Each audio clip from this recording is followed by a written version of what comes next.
안녕하세요, 머니아입니다. 오늘은 감사 인사를 먼저 하고 시작하겠습니다. 투자처 소개하기 전에 감사 인사를 먼저 할게요. 구독자 10만을 넘었더라고요.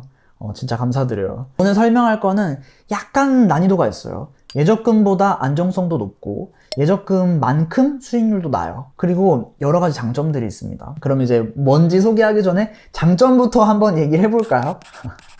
장점을 들어보시고 이거 할만한데? 이렇게 생각하시면은 이제 더 들어보시면 되겠죠. 첫 번째, 이 상품 같은 경우는 언제 투자하고 언제 빼고 이게 상관이 없어요. 예금이나 적금 같은 경우는 이 예금 적금에 투자를 했다가 중도 해지를 하게 되면 그 이자를 못 받게 되잖아요. 근데 이 투자처는 그렇지 않습니다. 그냥 이제 투자했다가 시간 지나고 나서 이 수익률이랑 같이 빼게 되면 됩니다. 첫 번째 장점이었어요. 두 번째 장점은 예금이나 적금을 투자를 하고 나면은 나중에 만기가 됐을 때 이자를 받으면서 세금을 떼게 되어 있어요. 근데 이 투자처 같은 경우는 연금에 넣던지 ISA 계좌에 넣던지 이런 방식을 통해서 비과세 혜택을 누릴 수 있는 기능이 있습니다. 추천드리진 않지만 어쨌든 기능이 있어요. 그다음 세 번째, 이 투자처는 지금 경제 상황, 금리가 이렇게 높아져 있는 경제 상황에 유리한 투자처예요. 지금 상황이 유리한 투자처다. 그리고 네 번째 장점으로는 이 투자처는 하나만 투자하더라도 여러 개의 투자 상품을 우리 대신에 해주기 때문에 새마을금고나 농협 이런 데다가 한꺼번에 넣어놓은 것보다 훨씬 더 안정성이 큽니다. 마지막 장점은 이 투자처는 아무 조건이 없어요. 우리가 뭐 저축은행이나 이런 데서 예금에 가입하겠다 하면은 개인정보도 팔아야 되고 카드를 발급을 해야 되는 경우도 있고 월급 통장을 글로 바꿔야 되는 경우도 있고 아니면 뭐 자동이체를 뭘 해야 된다, 뭐 체크카드 만들어야 된다, 이런 재테크 상품들을 가입을 하고 뭔가 이제 행동을 해야 되는데 그럴 필요가 없어요. 그냥 증권사 앱에서 여기 투자하겠다, 그럼 끝입니다. 요것도 굉장히 큰 장점이에요. 그래서 오늘 소개해드릴 상품이 뭐냐면 단기 채권 ETF예요. 이 ETF들은 여러 개가 있어요. 우리나라 금융시장이 발달했다 보니까 한두 개만 가지고 있지 않습니다. 그래서 그냥 하나 예시로 코덱스 단기채권 플러스라는 상품 차트를 볼게요.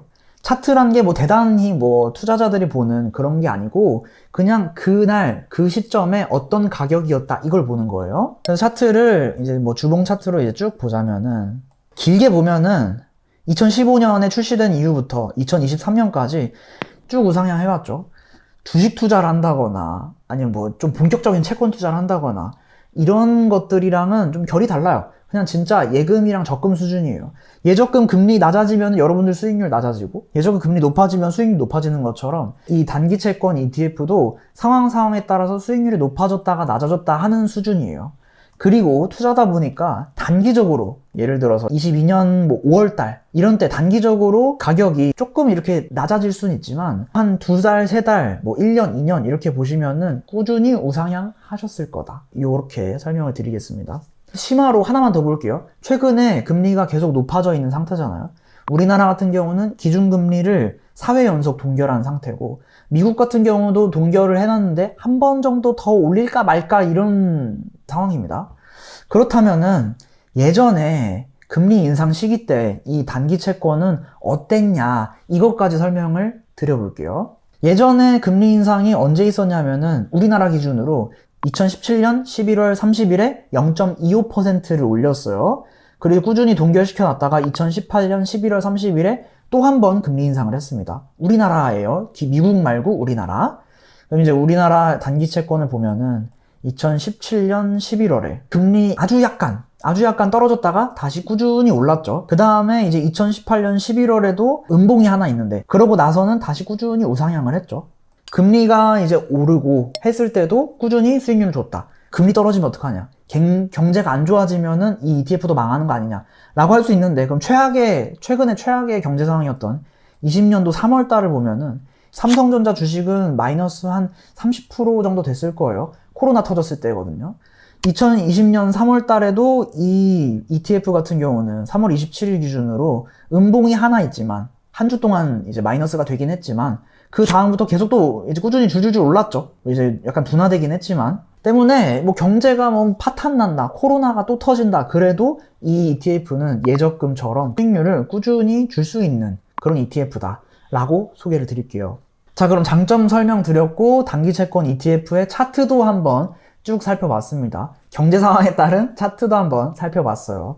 아, 이렇게 안정적이구나. 이해되셨죠? 그럼 이제 단기 채권이 뭔지도 한번 설명을 드릴게요. 이제 ETF 분석이나 이런 데 보시면은 상품 설명을 볼 수 있어요. 여기서 막 복잡한 것들을 읽어볼 수 있는데 그런 것보다는 이제 두 가지만 보시면 돼요.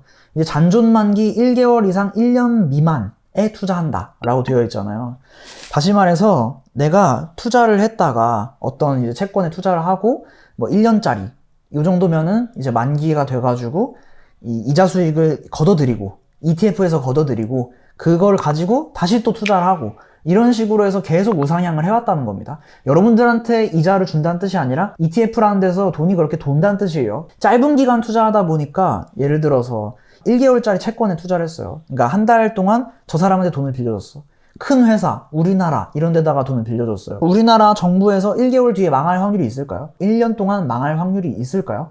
있긴 있겠죠. 북한에서 핵 쏘고 이러면은. 그치만 거의 없을 겁니다. 그 정도 안정성이에요. 북한에서 핵 쏘면은 새마을금고고 예금자 보고고 다 날아가요. 이거랑 비교한다는 건 말이 안 되죠. 그리고 이제 투자처들을 보면은 뭐 국고채, 통한채, 뭐 특수채 이런 것들이 있고 A- 등급 이상의 회사들에만 투자를 하겠다. 이렇게 되어 있습니다. 게다가 분산 투자도 되어 있어요. 30개 종목의 분산 투자예요. 이렇기 때문에 우리나라 정부에서 발행한 채권, 뭐 공공기관 채권 이런 것들이 여러 개가 포함되어 있기 때문에 한 개가 진짜 폭삭 0이 된다고 해도 여러분들 자산의 타격이 한 3% 정도밖에 없을 거예요. 그럴 일도 없겠거니와 3% 정도밖에 없을 겁니다. 이런 상품이에요. 단기 채권 ETF라는 게.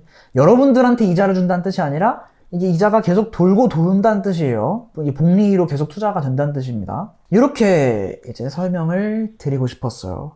여러 개 상품이 있고 어디서 찾아야 되는지는 PD님이 한번 녹화해가지고 보여주세요. PD님 ETF 투자를 해보셨으니까 잘 알려주실 거예요. 여러 가지 상품들이 있는데 상품명을 제가 언급을 해드릴게요. 아예. 첫 번째 코덱스 단기 채권이 있고 두 번째 코덱스 단기 채권 플러스가 있습니다. 단기 채권 플러스가 약간 더 초과 수익을 추구하는 거고 일반 그냥 단기 채권은 조금 더 안정성을 추구하는 거예요. 예적금을 대체하겠다고 하면은 플러스에 투자하시는 게 아마 조금 더 나을 겁니다. 그 다음 이제 타이거의 단기 채권 액티브, 아리랑 단기 채권 액티브, 하나로 단기 채권 액티브 이런 상품들이 있습니다. 에이스 단기 채권 알파 액티브 새로 나온 것까지 있는데 요거는 이제 당장은 제외하고 보시고 나중에 한번 보세요. 그래서 이렇게 5가지 정도 상품이 있습니다.